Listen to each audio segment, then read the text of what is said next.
Welcome to the DGD podcast, folks. As always, the NCDGD himself, Robert Reynolds, and Juan Daniels. Let's go. It is Monday. There's a lot to talk about. We're going to have a special guest. Jake Crain will be back on to talk Auburn with us in just a little bit. But in the meantime, there is a lot to talk about with fall camp. Jordan Davis is already showing the teams in front of, or that drafted in front of him, why they made a mistake. Trayvon Walker, Zeus looked great in the Hall of Fame game. We'll talk a little bit about that. But first, make sure to like, follow, subscribe wherever you watch or listen to the show. It does a lot for the show. Also, the show is brought to you by Alumni Hall. Alumni Hall, 10 minutes away from the Georgia campus.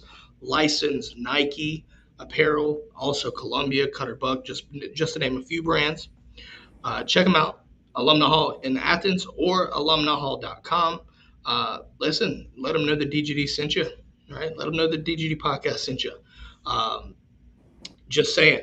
Also, Friday, we had Nate McBride on with our fellow friend KTG and Turner from the Spike Squad. Got singled out. Juan, you weren't there to back me up on this, but got singled out. So listen, Turner, if you're watching, I told you I would wear black, my man, and I did. So I'm a man of my word. But let's just go ahead and talk about this one. First things first, fall camp started. And obviously, I think things are going well. For you, I just want to get your thoughts on fall camp. What is fall camp like to you? Now, it may not be what Kirby is doing, right? But when you played, what was fall camp like for you when it started up? Back in the swing of things, and you know, you would think that right away you would start game, but that first 2 weeks is just getting back to fundamentals, just getting back to being in football mode. A lot of hard practices. It was hot. You're sore. You're doing the 2-a-days. I don't think they do the 2-a-days like they did before, but once you made it through that 2 weeks of that tough fall camp, you were good to go. Yeah, I always thought it was a mental thing. Just from an outsider's perspective, I felt like it's a mental thing because if I'm not mistaken, Kirby on the first day of fall camp was talking about the mental grind starts now, right? It's physical for sure, but mental grind as well, right? You're in a hotel, if I'm not mistaken, for a couple weeks, and it's just one of those things where you're basically getting the shit beat out of you each day, like all the time, right? So obviously, listen, I think these guys are going to come out of fall camp, a lot better, from where we need to be, right? From a conditioning standpoint, from a mental standpoint in regards to, right, like understanding the playbook, things like that. But the main thing for me is just making sure we try to stay as healthy as we can, right? I think that's the key there. But obviously, from a takeaway standpoint, listen, you're hearing a lot of things, right, from the media outlets saying that the energy is intense, coaches holding players accountable. That's the stuff you need to have, right? Like, you want your players to be held accountable, right? The players hold themselves accountable. But at the same time, you're trying to – I feel like right now is the time you're establishing leaders right now, right? You're finding out, which players are going to stand out in regards to taking leadership over the others, right? And we're finding that out. But now, at the same time, it's only been a couple days, so things can change. But you'll learn a lot more as fall camp goes on, I would assume anyways. Yeah, I mean, Stetson Bennett is he's shaved his head, got rid of the screech, and he's also put on some weight. And so I think what he's done, dialed in, he's more focused to let the Georgia faithful know, hey, I am your guy. I'm going to put on some extra weight. I'm going to get stronger. And again, you just talk about fall camp, and you have those leaders step up. There's an end to winning national championship, and that euphoria, that feeling that would you not want to go above and beyond to try to repeat that, first and foremost, and then secondly too, that you're just starting a tradition and you're just starting to build this great. You can already tell just how excited just the buzz is around Athens.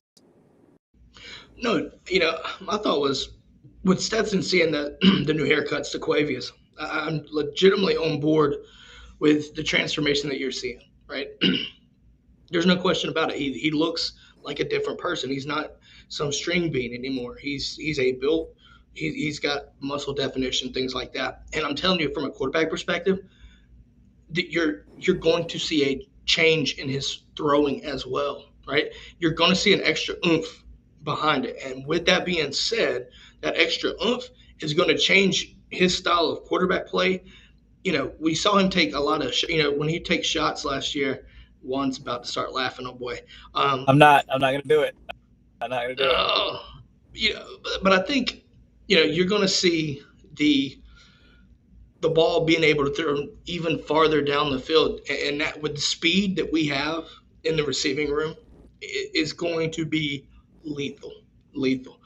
And listen, Arian Smith's primed out for a big year if things are going that way.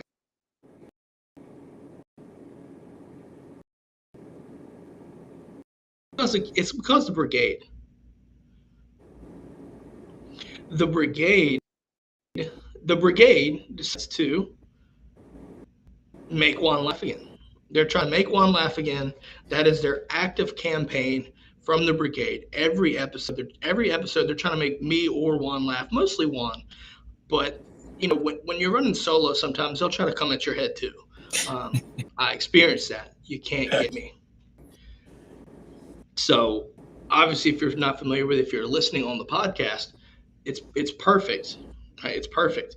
But you need to be live because that is the perk. Right? That's the perk. Because then you'll understand what got Juan. Okay, if it happens, I don't see it happening this time. I need the brigade to prove me wrong. I've matured. So we're starting to see some comments, and I'm sure we're going to come in. We're sure we're going to come in on that. So, Juan, let's go ahead and talk more about this. I don't know if you saw this, but the coaches poll just dropped. The preseason coaches poll just dropped. Have Georgia at 3, behind Bama at 1, Ohio State at 2, and then Clemson at 4. Being at 3 for Georgia is, I think that is completely fair. Completely fair. You lose a lot on defense, right? Trust me, everybody outside of the Georgia space has told me over and over and over that, oh, you lost too much, all this and that.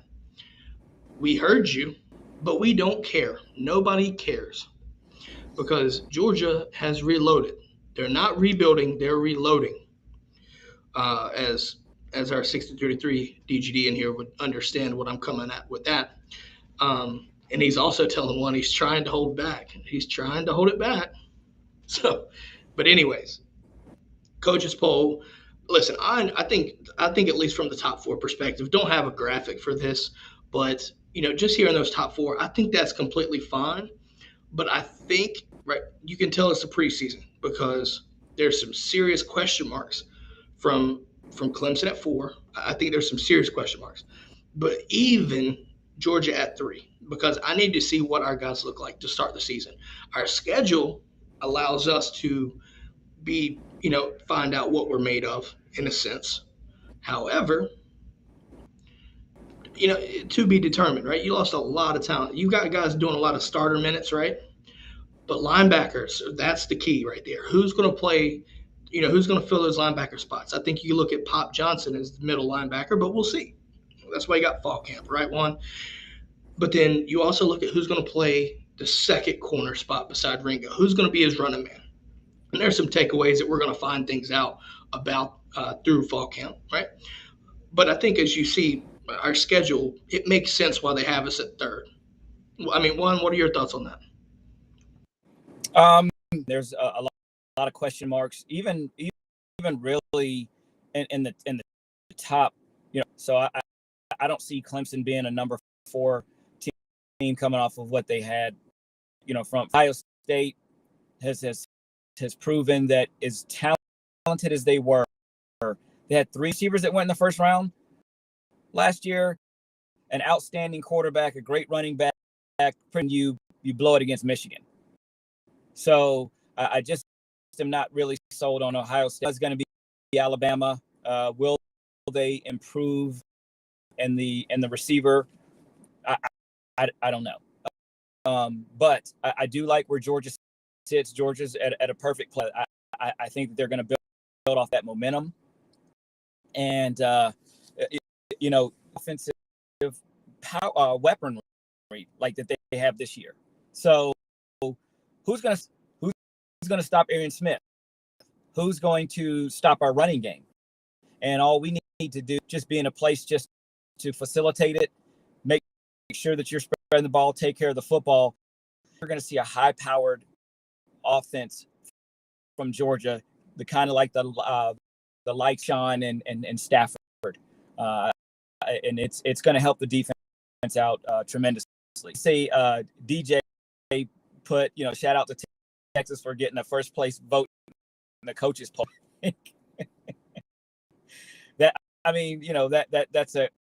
That's a good point, but I fall apart.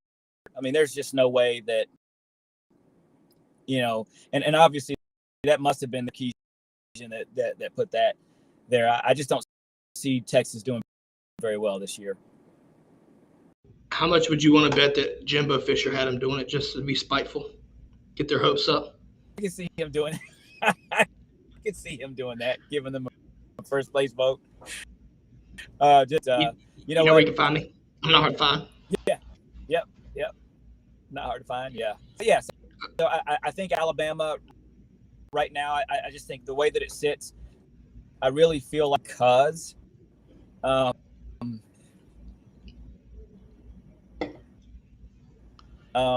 just kind of lost my train of thought. I'm not laughing. I just kind of lost my train of thought.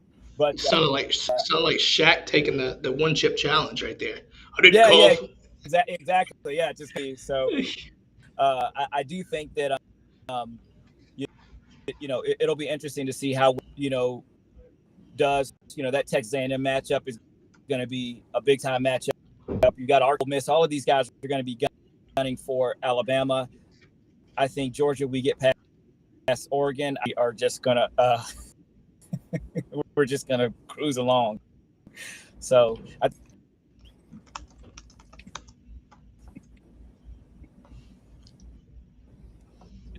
just think that TDO should be blocked. Oh my goodness. Hold on. So we've got to clear some things up here, folks. The brigade thinks that because I made you laugh, Juan, that they're undefeated. I don't think that's how this works. It makes Juan laugh again, but I'm not a part of the brigade more so than you folks. The listeners, the viewers are the brigade. Me and Juan are just your co-hosts. If I make him laugh, that's one thing. We got to let the brigade make Juan laugh again. Well, it was. Is this a technicality? Terrible comment. Losing train of thought equals laughing. So I don't. I don't know about that. Well, I mean, there you go, folks. He's laughing. I don't think so. I don't think. Again, like I said, we need to go ahead and block.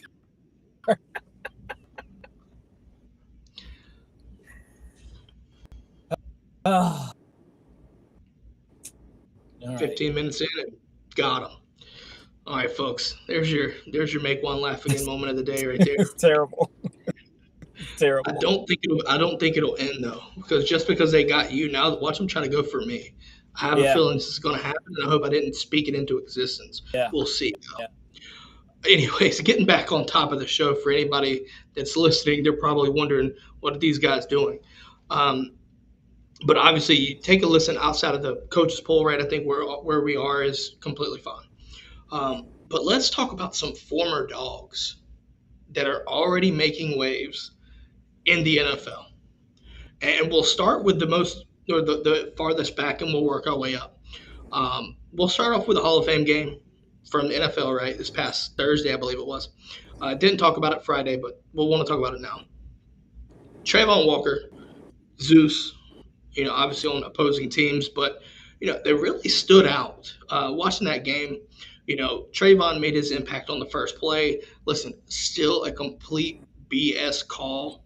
If you saw the rough in the passer, it's complete BS. Just saying. Um, but he gave that left tackle problems the entire time that he was on the field. Period. Mhm. Absolutely. Period. Got him a sack. Obviously, listen, I get it. Don't come at me with this. It's the preseason. I don't give a damn. You're starting to see the flashes of why he went number one overall. Now, obviously, as the regular season comes on, how things are going to change and whatever the case may be, that's to be determined. But you cannot argue that what you saw from Trayvon Walker shows you why he was looked at and viewed and taken as number one overall. Did you see the game, Juan? And if so, what were your takeaways from Trayvon's performance? Yeah, I did see. And of course, you can't really put a whole lot of. However, if he's going to be that much of a problem for a single guy to try to think about what it's going to be throughout the season, and so they're going to have to use maybe a double team to even deal with him. And if they have to do that, then of course there's going to have players are going to have opportunities to eat and be disruptive. So it shows again why he's the number one. He has a motor on him that was I'm just kind of excited to see what he's going to be able to do throughout the season. How are they going to be able? Also, as the brigade, Patrick brought up the fact, shout out to Richard Seymour for talking up the champs in his induction speak. And that's another thing that we bring up here as well. Just had Richard Seymour, right, former dog, enshrined into the Hall of Fame this past weekend as well. So, it's been a busy weekend for Georgia from the NFL perspective as well. So shout out to Richard Seymour for being inducted to the Hall of Fame. But let's transition over to Zeus, right? Listen, and Trayvon had a sack as well, so as 633 mentioned. Um, so with Zeus, first carry went for like 15 yards or whatever the case may be, right? Led the obviously like I said, take it with a grain of salt because it's preseason, but led the team in rushing, things like that. Looked really good. Um, but what really stood out to me was his pass catching ability, and that was what people were trying to ding him on. People wanted to list him as just this bruiser, but that's not necessarily the case.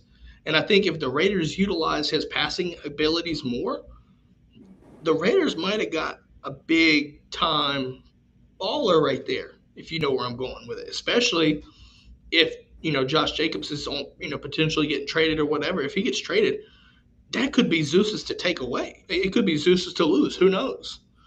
Um, what were your thoughts on Zeus? I thought he looked really clean, like ran clean, ran hard, physical. What were your takeaways from that?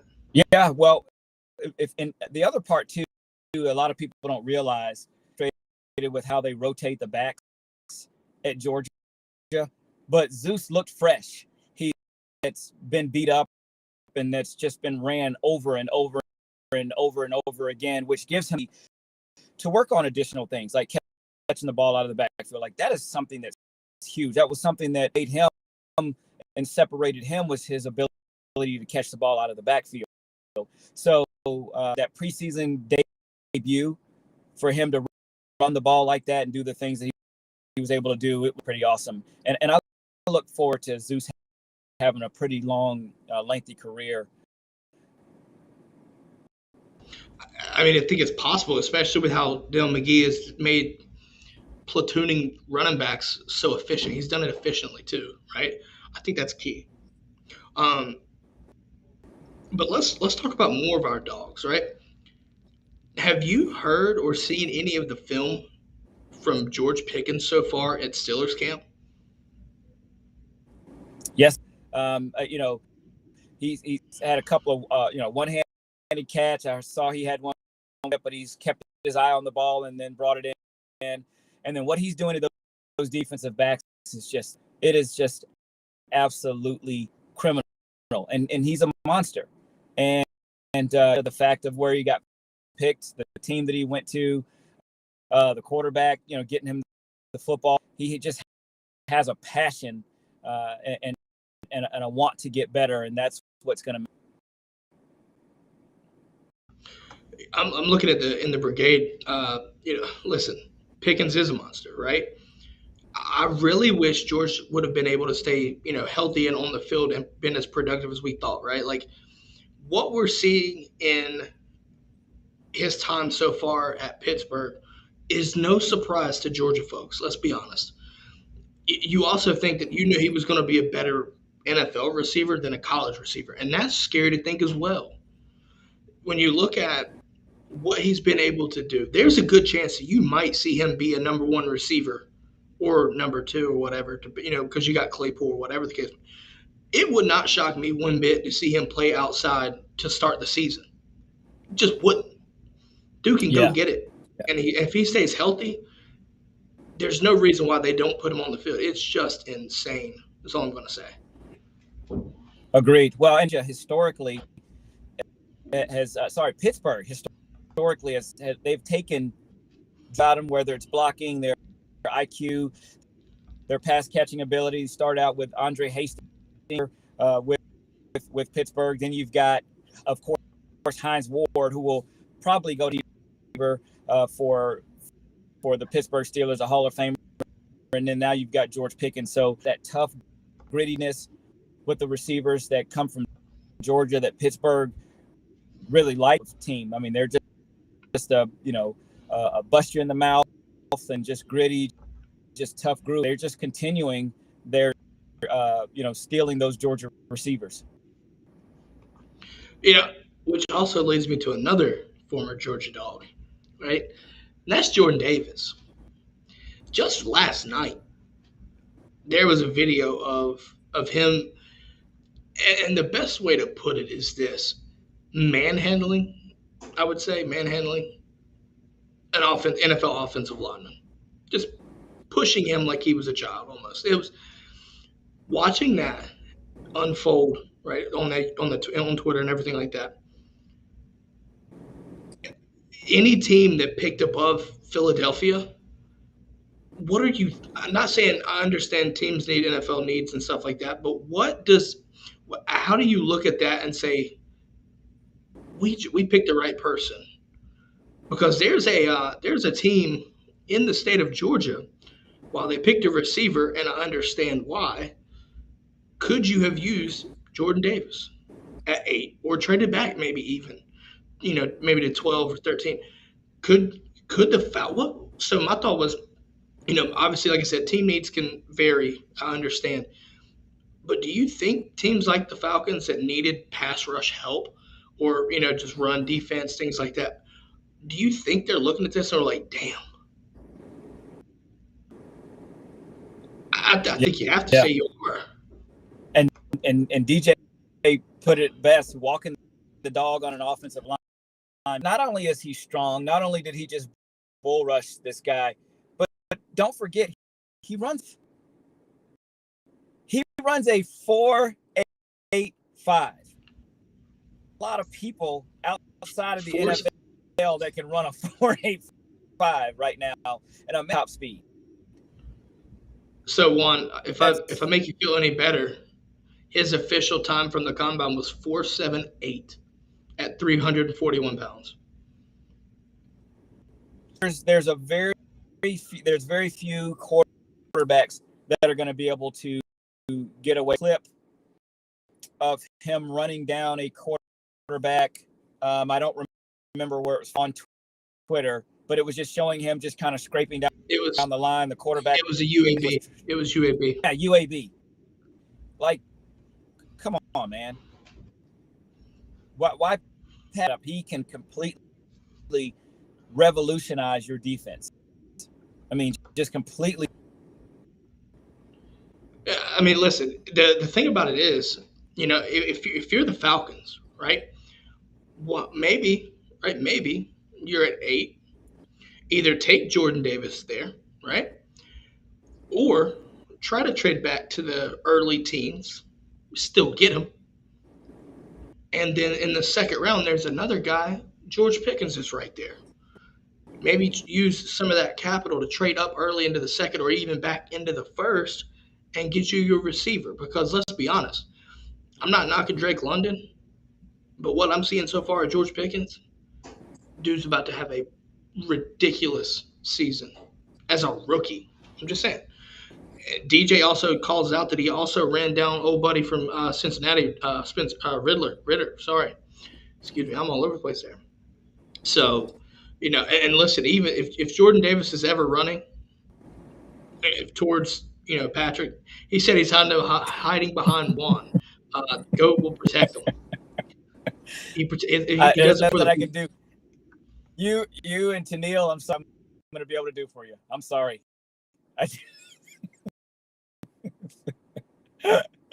It looks like DJ is breaking some news that we have got to commit in the class of 2024 out of running back Tavani.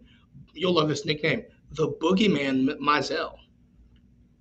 So it looks like I'm waiting for a Kirby Smart Go Dogs tweet to inject into my veins. So we're definitely going to try to pull up a little bit maybe and figure out more about this commit. But one, obviously, listen, I need you to talk to the brigade here.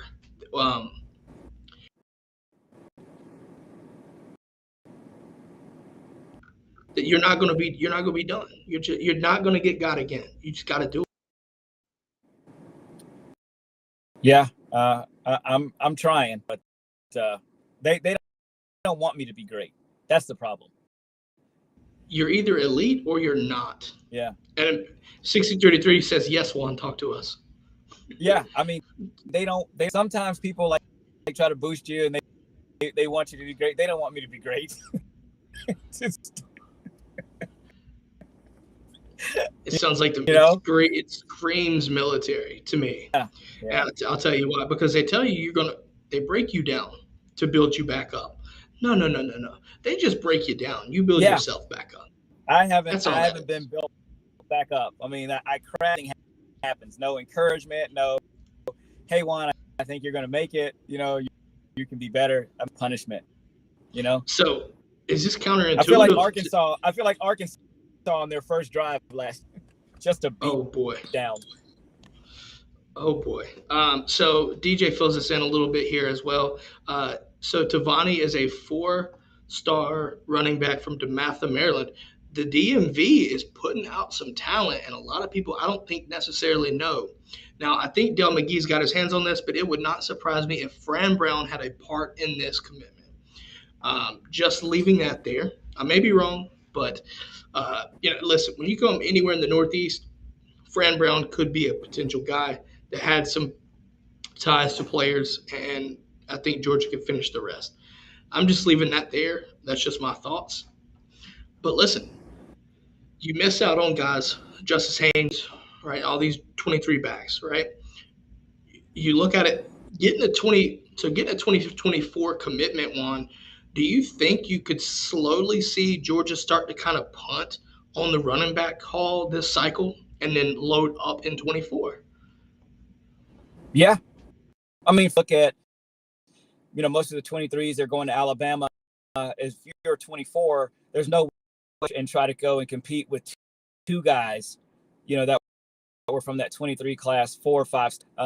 The other thing, too, you're looking at is I think Kirby, recruiting-wise, they're doing a great job. They're looking for Georgia guys. And if it's going to be Georgia guys, then they're going to be committed to the program in the off season. During the season, they're going to encourage each other and push each other, and they end up with the Zeuses of the world or the Cooks and all those guys that, they just go top high level and then they buy into the program. Unfortunately, you've got, it's not going to be one of the ones that's going to say, hey, I don't want to rotate. I want to be that feature guy. Georgia, that's just how they do things. So as you were telling everybody about this, Juan, DJ keeps bringing in information. So apparently, number one player in Maryland, laser timed 4.3 in the 40.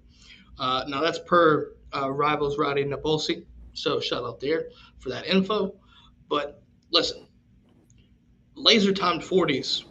Listen, if you don't understand, laser timed 40s is super important, right? Tells me that he's probably doing track. And I guarantee you they looked at the track times, but a 4.3 in the 40, that's moving, folks. Like, like that's moving. Okay, there's no way to get around that. Um, you know, and as Daniil brings up, these kids keep getting faster and faster. It's unbelievable. Yeah, you're starting to see kids get bigger and faster and stronger, and it's just becoming the norm at this point. Um, my thoughts on this commitment. Obviously, I want to do some research on this. I wasn't expecting a commitment, obviously, um, but I definitely want to do some research. Look at look at some tape, things like that. You know, do you see? Is he your thunder and lightning? Who knows what you're going to look for in 24? But you definitely have lightning in a bottle, as the 6033 says as well. See, um, oh my goodness, oh my goodness. Apparently, apparently Juan moves that fast trying to juke these jokes. Oh my goodness, refute that, please, please. I don't, I don't believe it. I mean, to be great. That's all it is. That's all it is. Composure. We just want to spread joy in your life. Talk about some Georgia football, and they just don't want. Oh boy. Oh boy. Yeah. Oh man. Yeah. This is what it's all about, folks. Just make one laugh again. Just saying. That's what it's about, folks. The campaign continues. The grind never stops. Okay, just never does. But listen, I think I'm not going to necessarily go ahead and jump into the 24 cycle yet, Juan. Listen, at the end of the day, a 4-star running back's a 4-star running back. I'll gladly take that. I have to do some research and then obviously come maybe and talk back on another show and review this and on a more in depth basis here. But listen, it's go dogs. You're going to see that. I would not surprise me if Kirby's already tweeted it out. The go dogs. It's the tweet. DJ brings up only 10 players have ever ran faster than 4.3 at the NFL Combine ever.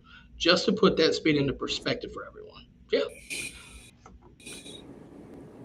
That is moving. That is moving, folks. Like I said. And imagine him catching the ball out of the backfield, or just kind of, you go back to that Michigan game where you line Cook up, the linebacker just ran right past him. I mean, what can you do with that? I mean, that's just. You can do a lot.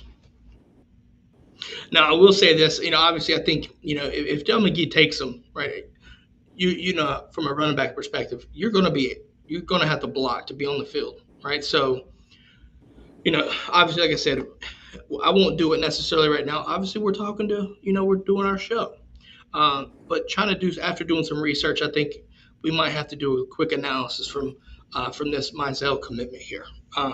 Definitely think it'll be interesting to see how we think he could fit into Georgia in the running back room.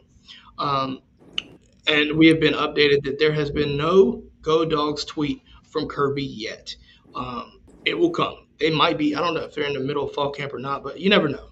You just might see it pop up soon enough. Right? Just might see it soon enough. One, did you know that we're less than 30 days away from kickoff in Georgia football? Yes, indeed. Fans. I'm going to ask the blackout the bins. Now, I'm going to have to ask you something that a therapist might ask. How does this make you feel, being so close from college football again? How does that make you feel? It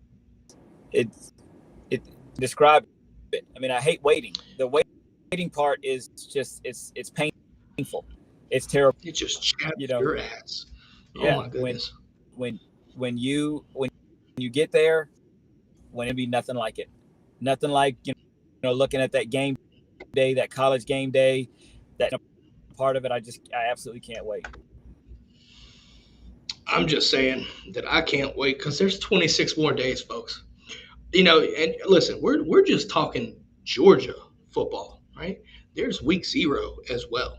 Okay, there's week 0, but I don't know if I'm gonna count week 0 because you have Vanderbilt and Hawaii, and I just don't know if that's real football or is that going to be a Quidditch match. I really don't know. It might be a debate team. You might see the Hawkas versus the debate team. Okay, it just might happen. You don't know. Okay, Hawaii might actually win that game. I think it should be if Vanderbilt wins, they get to stay in the SEC. If then they're out. But what happens if Hawaii wins? Like, what do they get? I mean, they don't get the moral victory beat Vanderbilt. Come on. No. They're just Hawaii. They're just Hawaii. But if Vanderbilt loses, then they have to be removed from the SEC. Juan, I like where you're going here, but DJ just brought up something that we might have to really think about. Oh man, DJ brings. Oh my goodness, man, I like it. So DJ says this, folks. I think you and Juan, talking about the NCDGD himself here, we should, or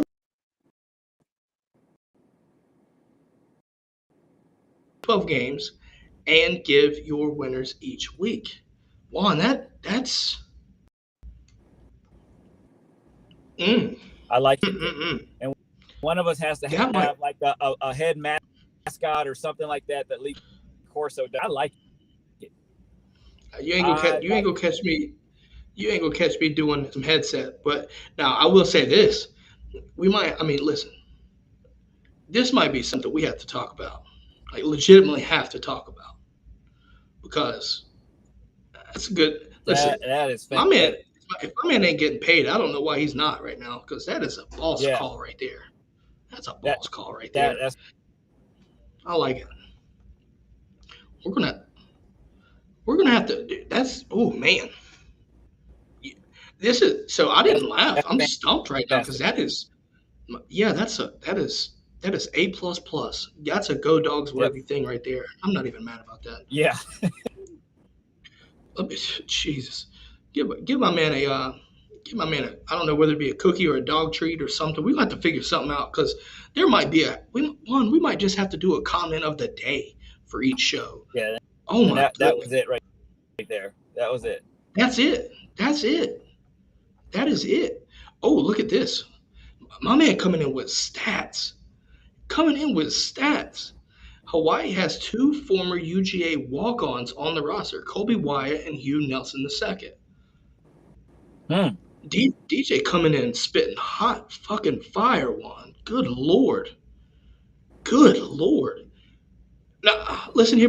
All right, so this is top notch, guys. This is top notch shit. I'm not even mad. Juan, speaking of, since we're talking about show plans and things like this is important for viewers and listeners. So if you listen to the podcast, this is going to impact everybody. So we have decided to do something for the upcoming season, and that is alter the show times for when we go live and drop our podcast. So I've got a graphic up here for the viewers, but I will explain it for the listeners, whether you listen on Apple's podcast, Spotify, wherever you get your podcast.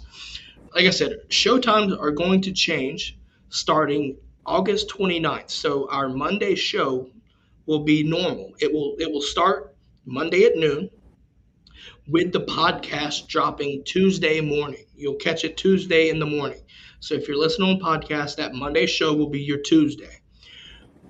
The change here lies with your, instead of Friday, it will be now on Wednesday. Same time for the live show, Wednesday at noon.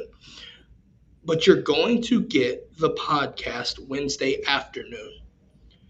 I want to get it before Thursday morning. And the reason why I say that is because I want you to be able to listen and get all the time you need before college game day, right? Before game day, I want you to have the knowledge that you need and come in spitting facts for your friends on Thursday, on Friday, right? Don't want to drop it on Saturday morning like we are right now, right? Typically, we do our Friday show and we drop it Saturday morning. Listen, this is the off season. Come game days, there's no off season right there. So we're going to change it up. Like I said, Wednesday instead of Friday, with a Wednesday drop on the afternoon in the afternoon for the podcast listeners. And we'll keep bringing this up each show just to make sure that folks are aware and prepare for that change. So keep that in mind. Um, with that being said, I think Joel thinks it's something froze. No, I don't believe so. Not that I'm aware of. We just had the grab. So that's what that was. Yeah, well, no, we had the graphic to display it. Joel has poor internet connection. Yeah, in Utah, so that could also be a factor too. Get that. So it must be Plague TV. Dial up. She's got dial up out there. I mean, I'm having PTSD flashbacks of the dial up tone in my ears right now, and I don't like it. One, thank you for bringing that up. Yeah.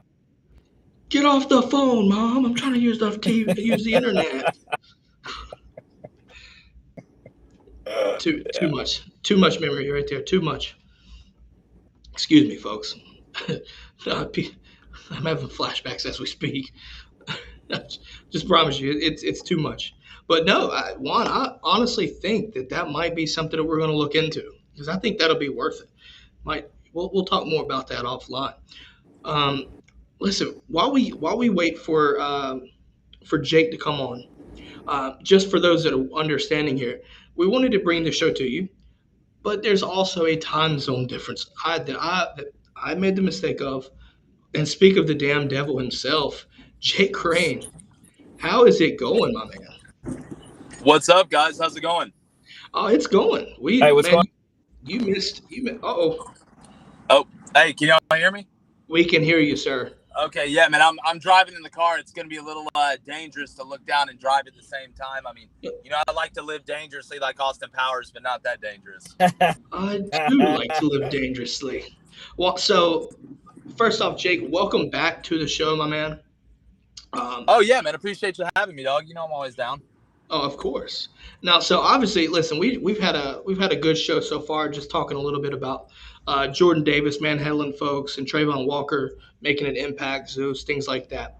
But now that you're on, let's talk Auburn. Okay, the main point of this is to gain some insight into Auburn. Obviously, you were here for our Tennessee episode. Listen, I'm going to try to be as non-biased as I can be, but I just hate Auburn. But I want to know about Auburn.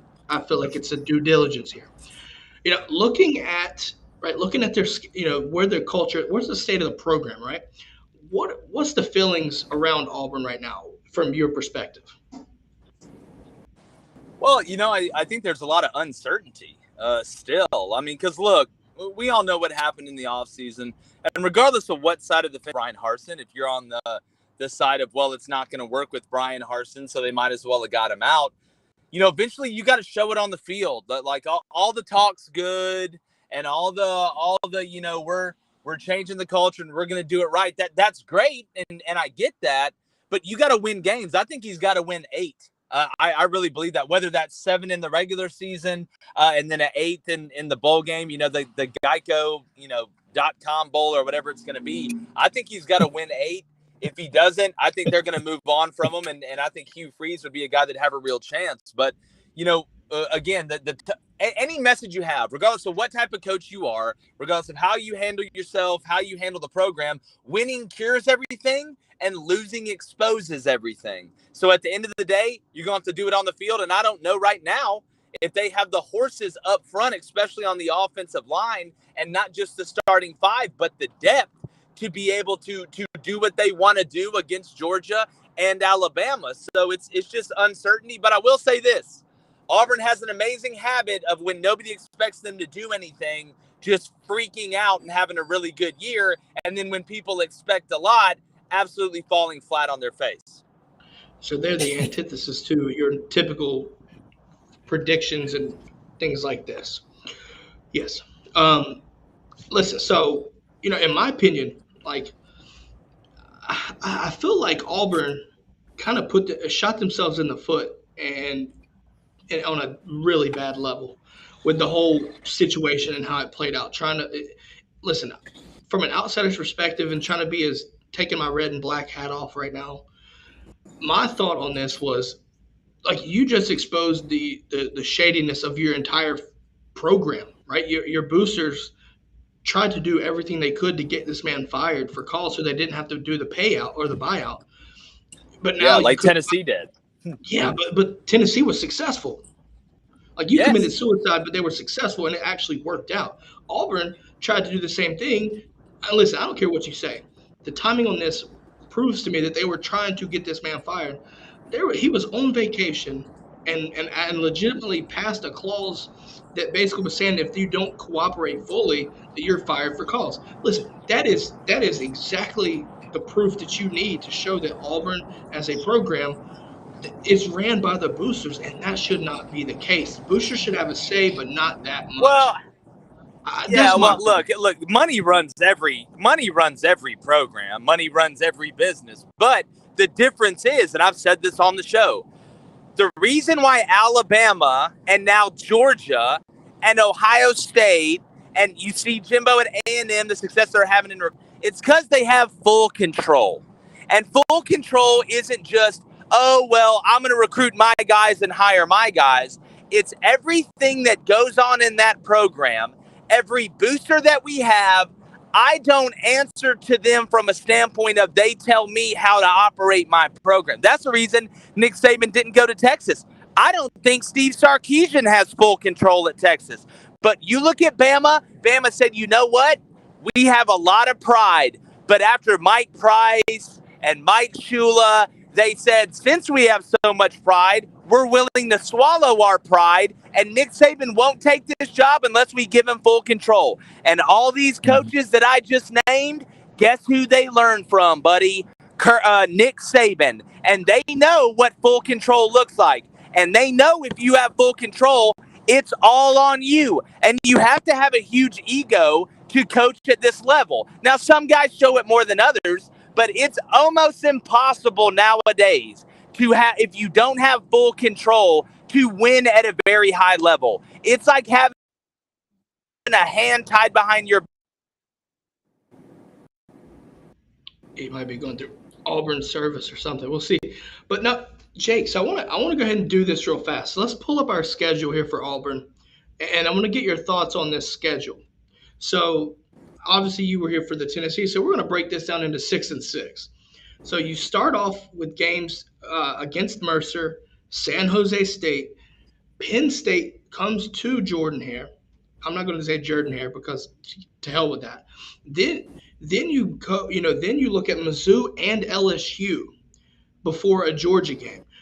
So the key here is your first 5 games, if you were Auburn, are home games. You don't leave the state. You don't leave your town until after the LSU game, October 1st. But then, like I said, you go to Georgia on October 8th for the 6th game of the season. Given that schedule and what you know about the program, Jake, what is a reasonable projection for the first half of their season? I'm looking at it. I think there's no reason why you can't finish 3-3, maybe 4-2. But what are your thoughts on that first half of that schedule?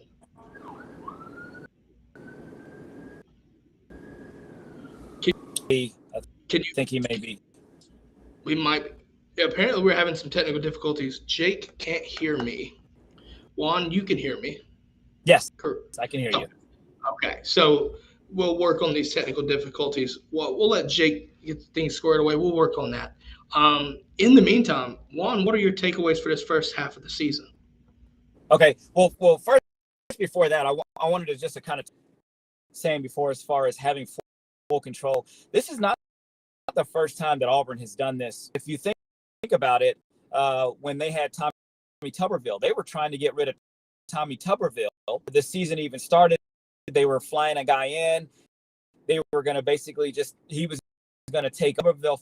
Found out about it. They keep Tommy Tuberville for that additional year and should have had an opportunity to play for a national championship when they didn't. So, they just kind of waited their time out with Tommy Tuberville. Then they got rid of him. Historically, is known for doing this type of stuff. But for the first 6 games, I mean, Mercer is just going to be an absolute blowout. San Jose, Penn State, I do believe that they'll beat Penn State. Sorry. They will not beat Penn State. They will beat Missouri. They will not beat LSU, nor will they. Realistically, I'd say 1-2, they'll be 3-3 for their first 3 games. Hey, y'all got me? Yep. Hey, well, look, I'm going to tell you, just as a guy that grew up in Auburn, as an Auburn fan, I've got a pretty good idea of what's, I think, going to happen. I think a lot of Auburn fans will agree with me. Auburn's going to start 5-0. Excuse me. They'll start 5-0. Watch. They'll win the first 2. San Jose State kind of scares me a little bit. Penn State will come to town. We'll win that one. Then all of a sudden, we'll somehow miraculously beat LSU. I don't know what type of miracle will occur, but something will happen. Then all of a sudden, you'll hear Brian Harsin's the new Pat Dye. Auburn's going to do it. He's the greatest coach ever. He's going to turn it around. We're not afraid anymore. Then all of a sudden, Georgia's going to beat us by 2 to 3 touchdowns. We'll go to Ole Miss and lose. We'll somehow find a way to go 7-5, and it'll fall off a cliff like it did last year. And then we'll have to beat UCF in the hydrocortisone cream bowl or whatever that we're in. And it'll just, that's what Auburn does. I'm telling you, they'll give everybody hope for the first 5. He will be Newt Rockne after game 5. And then after Georgia shoves us in a locker, all of a sudden people will be like, you know what? That's okay. 5-1. We're top 15. Lost to a top 3 team on the road. It happens. Then we'll go to Ole Miss and just totally forget. And lose by, we'll play terrible, somehow still have a chance to win, but we'll lose that one. I'm just telling you, I've seen this movie before. I hate to say it, but I know what we do. It's like that show that Mandy Moore's on ABC. It's like, this is us. Like, this is us. Like, it just is what it is. I think I project Auburn to play in the Bengay Bowl. Just going to leave that there. But anyways, as we go back to the second half. I will say something, though, Robert. I know, but let's not act like George has just been balling for the last 20 years, too, now. So let's just remember that a little. I see what you're doing there. I see what you're doing. Listen, this year, though, we're not playing at Jordan-Hare, though. Listen, I'll tell you this. I'll be the first one to tell you that Jordan-Hare was built on a voodoo graveyard. Like, there's some unforeseen, crazy shit that's happened. There's no reason why you have the prayer at Jordan-Hare followed by the kick 6, okay? It's craziness. It's pure craziness. And if you're Texas and you're Oklahoma and you just so happen to listen to the DGD podcast, you're going to understand that when you go to Jordan-Hare and you say, oh, it's just Auburn, you don't understand unless you go there and play. Crazy shit has happened, and it continues to happen. It just does. It just does. Now, with that being said, on to the back half, right? The last 6 games. So you sit there, you go to Georgia, then you go to Ole Miss, like Jake had brought up. Then you host Arkansas. Mississippi State, you travel to Starkville. Then you host A&M and Western Kentucky, leading up to your Iron Bowl. So in the back half here, this is tough. And I think you could honestly see them winning Mississippi State, Western Kentucky, but I see them losing 4. So when I'm looking at it, I think you literally look at maybe a 6-6 or maybe 7-5, maybe. So Jake literally, in my opinion, hit this right on the head because listen, that back half is brutal. Okay, it's brutal, and it starts with Georgia first, and LSU really for that matter too. Juan, where do you see that back half leading up to? Man, that's I don't see them beating Ole Miss. I think State and Western Kentucky, and that's about it. That's tough one. Arkansas is always they're good, and then Iron Bowl. I do expect, as crazy as this may sound, I do expect them to, they always do. But again, and that's, I mean, I'm looking at a season, 3 in the first half, 3 in the back half, and that's Jake. So one of our viewers just asked if he missed this. Did Jake say that Auburn beats Penn State? Just for clarification here, he missed it.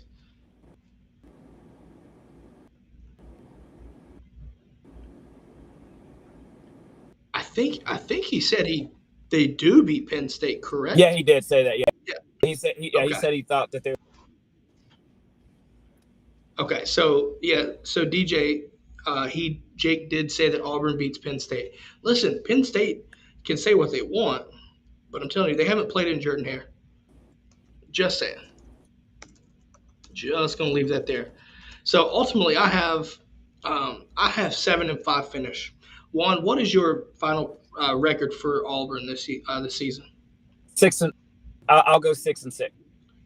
6-6 playing in the Bengay Bowl. Okay, fair enough. Olin Weed Eater Bowl. Oh, the Weed Eater Bowl. Okay, the Make One Laugh Bowl. Yeah. Yeah.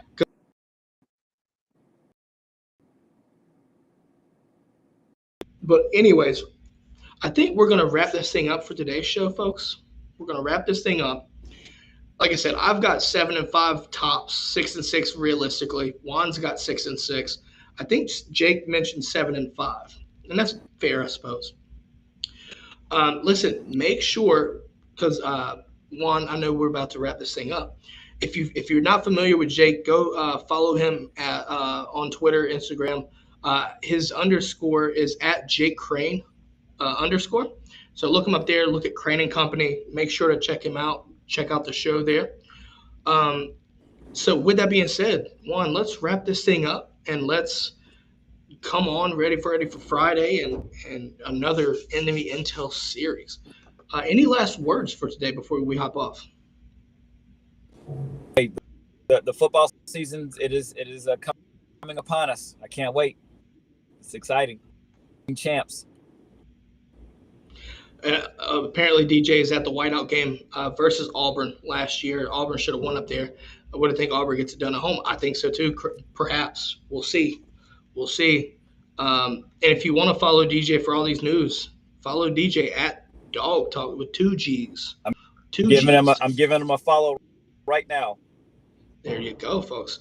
With that being said, make sure if you enjoyed today's content, if you enjoy the podcast, make sure to like, follow, subscribe. Hey, if your Apple Podcast 5-star reviews help as well. So keep that in mind if you enjoy the content. Shout out to Jake Crain for coming on and talking Auburn football. Juan, with that being said, let's wrap this thing up. Oh, yeah, by the way, that 4-3-40 was a 4-3-0, by the way. That's legitimately, yeah. That's basically 4-2 territory right there. And that's as a junior. Yep. So keep that in mind. On that note, though, guys, we're going to wrap this thing up. Have a great Monday or Tuesday for those listening to the podcast. And we'll catch you back on the next episode. Go Dogs. Go Dogs. Watch out for the Kirby Go Dogs tweet. Have a great, happy day.